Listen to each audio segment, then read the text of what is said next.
Joining us now is former White House press secretary under President George W. Bush, Ari Fleischer, and he's joining us in-house this morning. Good to have you here. Good morning. All right, so a lot of people talking about that big speech last night. We were kind of joking. We had to get up early. But it was a compelling speech. He was full of energy. I mean, he really got into specifics about his deportation plan. He said he's going to build that Great Wall along the southern border. It was a passionate speech. Oh, it was passionate, but I'm afraid it also narrowed his path to the presidency. Look, Donald Trump's biggest problem is college graduates and college-educated women in this country. It's not Hispanics, it's not African Americans. Let me just stipulate he's going to get Mitt Romney like bottom-of-the-barrel numbers among Hispanics, about 25, 27%, which means his only path to the presidency is to have a huge white vote. And it's just not turning out for him right now. He's getting Mitt Romney-like numbers among non-college educated whites. Mitt Romney won by 18 points.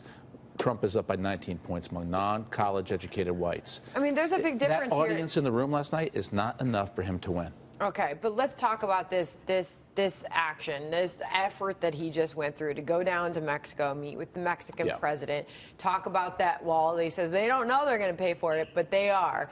But talking about in his speech, clarifying his immigration positions, talking specifically about his plans to deport the illegal immigrants that are currently in this country. He said he was softening his stance, but then he sort of doubled down on his original approach last night. I think his path to the presidency is much more the visit to Mexico. It's that presidential image. It's cutting through the bombast of Donald Trump to being a more perceived as thoughtful leader, some of the American people can actually see in the Oval Office.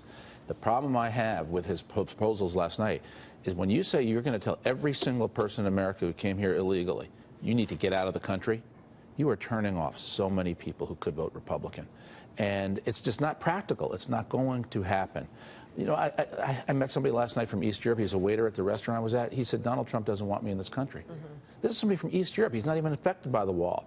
That's the image Donald Trump is projecting to many people who want to be American. The kind of police state that you'd have to have, too, to actually do something like that isn't really very conservative, which is more of the issue that I have with that kind of thing. Okay, so but talking about his image and whether or not this is a man that's presidential enough to be the president, that has been a criticism, but did he look more presidential than you've seen him last night on that stage?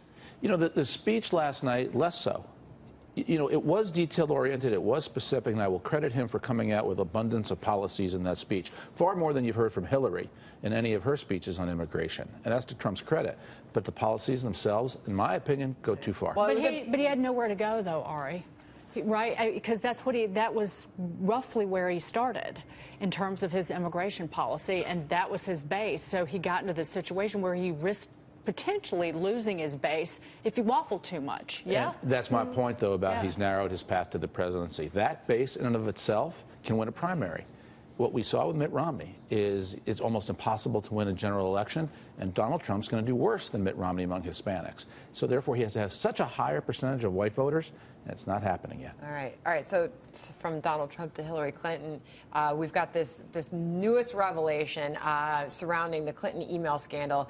Documents obtained by the Republican National Committee showed the Democratic nominee kept sending classified material on her personal email after her term as Secretary of State ended.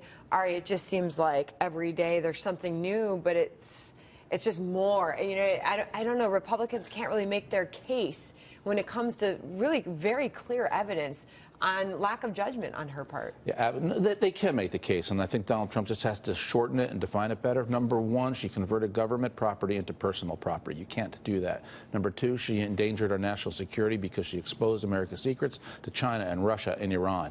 And three, the very judgment of somebody who would do this. Why? So she could circumvent all transparency laws. You know, this is a character flaw, and we've seen it with Hillary Clinton throughout her career. There's a lot here for Donald Trump to go after. It's not the emails in and of themselves.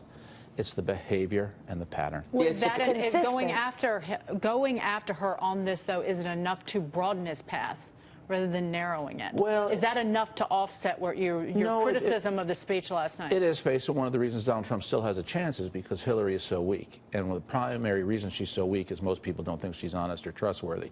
All of this reinforces it. But what Republicans and Donald Trump particularly have to do is just be more specific about what's wrong. You know, when Republicans just say Benghazi, our base reacts, but most American people go, what does that mean?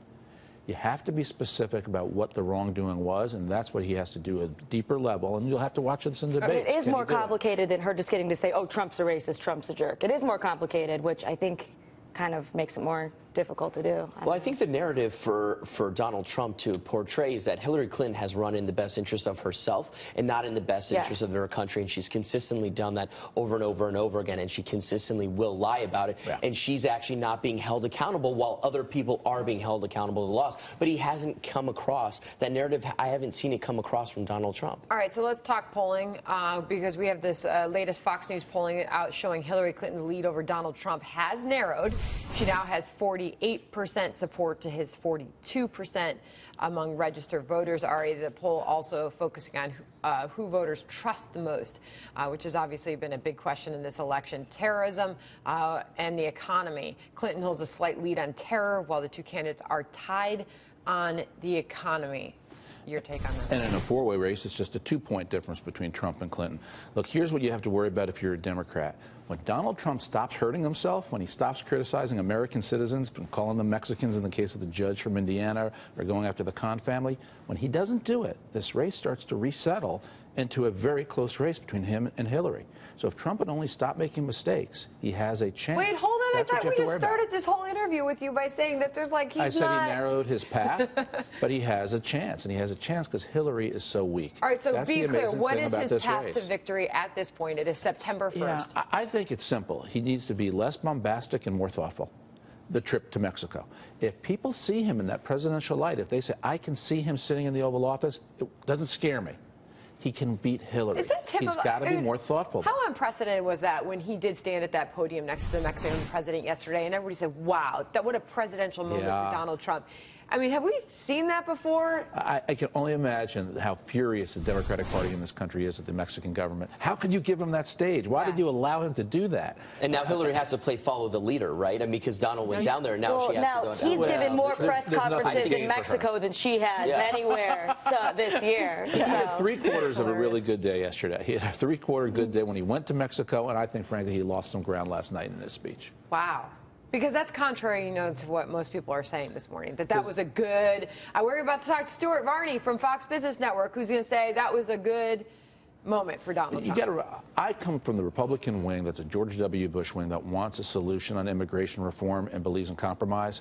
I recognize I'm out of step with the base of the party on that. But I also recognize the base of the party will never win a national election again if this is all we're known for. Wow. All right, strong words. And he's tied with her in terms of who would do a better job with the economy, which is a dramatic change since May. And again, that's about his messaging, because he has the ability to message that properly and say, hey, if you're not happy with this country's direction. But last Friday we got the second revision on GDP, and it showed 1.1% growth. You never heard about it from Donald Trump. He was talking about other issues. Fair point. All right. Fair point. Ari Fleischer, thank you for being here. Good stuff. All right.